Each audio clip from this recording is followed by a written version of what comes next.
स्थगित को शांति का वचन भाई भक्त सिंह के द्वारा मई 26। क्योंकि क्रूस की कथा परमेश्वर की सामर्थ है। पहला कुरिन्थियों 1:18 पद एक उदाहरण है कि कैसे क्रूस को देखकर एक जीवन परिवर्तित हो गया। एक कलाकार ने क्रूस पर प्रभु यीशु मसीह का चित्र बनाया। कलाकार एक यहूदी था और उसे मसीह में कोई विश्वास नहीं था। कुछ समय बाद उसने एक युवा लड़की का चित्र बनाना शुरू किया। जब भी लड़की उनके स्टूडियो में आती तो वह चित्र देखती और कलाकार से सवाल करती, वह क्रूस पर कौन है? इस सवाल ने उन्हें शर्मिंदा किया और उन्होंने जवाब दिया, मुझे इसके बारे में परेशान मत करो, अब मैं तुम्हारा चित्र बनाना चाहता हूँ। जैसा कि उसे चित्र के लिए हर दिन उसके पास जाना पड़ता था, उसे लगातार उससे यह सवाल पूछना चाहिए कि वह क्रूस पर कौन है। अंत में कलाकार को उसे क्रूस की कहानी बतानी पड़ी। उसने उसे कुछ ही शब्दों में बताया कि कैसे मसीह की मृत्यु हुई और उसे कैसे दफनाया गया और वह कैसे फिर से जी उठा। एक दिन कलाकार को लड़की का संदेश मिला, कृपया आकर मुझे देख लो, मैं मर रही हूँ। तो वह चला गया। महोदय, मुझे अपने पूरे हृदय से आपका धन्यवाद करना था क्योंकि आपने मुझे उद्धार का मार्ग दिखाया है।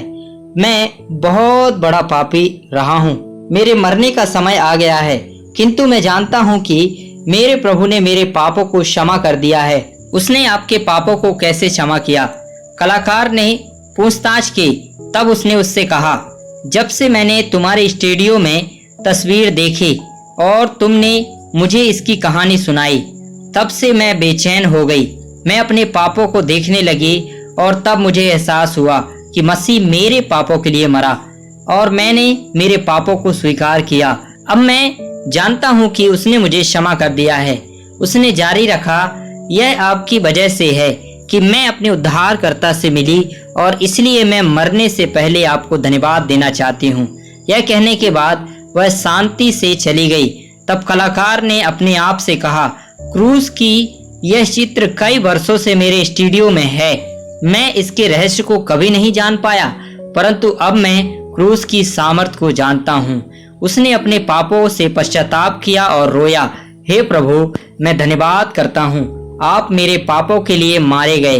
बाद में उसने क्रूस पर प्रभु यीशु के एक नए चित्र को चित्रित करने में कई वर्ष व्यतीत किए। जब उसने काम पूरा कर लिया तो उसने नीचे ये शब्द लिखे, यह सब मैंने तेरे लिए किया है, तूने मेरे लिए क्या किया? कलाकार की भी जल्द ही मृत्यु हो गई। उस चित्र ने बर्लिन कला संग्रहालय में अपना रास्ता खोज लिया। कई लोग इस संग्रहालय में चित्रों को देखने गए। एक दिन एक बहुत धनी राजकुमार अपने महल के लिए एक अच्छी पेंटिंग खरीदने के लिए चित्रों को देखने आया। वह उन सभी को तब तक देखता रहा जब तक कि वह क्रूस की पेंटिंग के पास नहीं आ गया और नीचे के शब्दों ने उसका ध्यान खींचा, यह सब मैंने तेरे लिए किया है, तूने मेरे लिए क्या किया? राजकुमार अपनी आंखें तस्वीर से नहीं हटा सका और शब्द उसके दिल में गहरे बैठ गए। पेंटिंग ने उन्हें परमेश्वर के निकट लाया। चित्र इतना सजीव था कि उसे ईश्वर की उपस्थिति का आभास हुआ।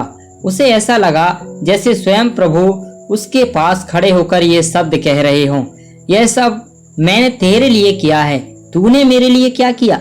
मैंने अपने हाथों को तुम्हारे लिए कीलों से ठोक दिया, मैंने तुम्हारे लिए अपने पैर छिदवाए, मैंने अपनी पीठ उन्हें दे दी कि तेरे लिए कोड़े लगें, मैंने तेरे लिए अपने मुंह पर थूकने दिया, मैंने अपने सिर पर तेरे लिए कांटों का मुकुट लगाने दिया, परंतु तूने मेरे लिए क्या किया? राजकुमार वह जगह नहीं छोड़ सका। उसने अपने भीतर दोहराया, मेरे लिए, मेरे लिए। उसने एक एक करके अपने पापों को देखा और चिल्लाया, वह मेरे पापों के लिए मरा।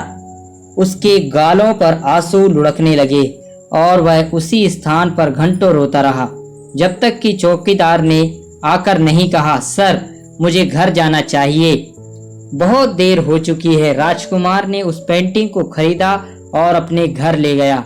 आखिरकार उसने अपना सब कुछ बेच दिया और पैसे का इस्तेमाल सुसमाचार के लिए किया। उसने कहा, परमेश्वर, आपने मेरे लिए इतना कुछ किया है, अब मैं आपको अपना सब कुछ देता हूँ। इस प्रकार वह मोरावियान मिशन के संस्थापक बने। यह उस समय से था जब सुसमाचार बड़ी शक्ति के साथ कई देशों में ले जाया जाने लगा और लाखों लोगों को क्रूस पर चढ़ाया गया।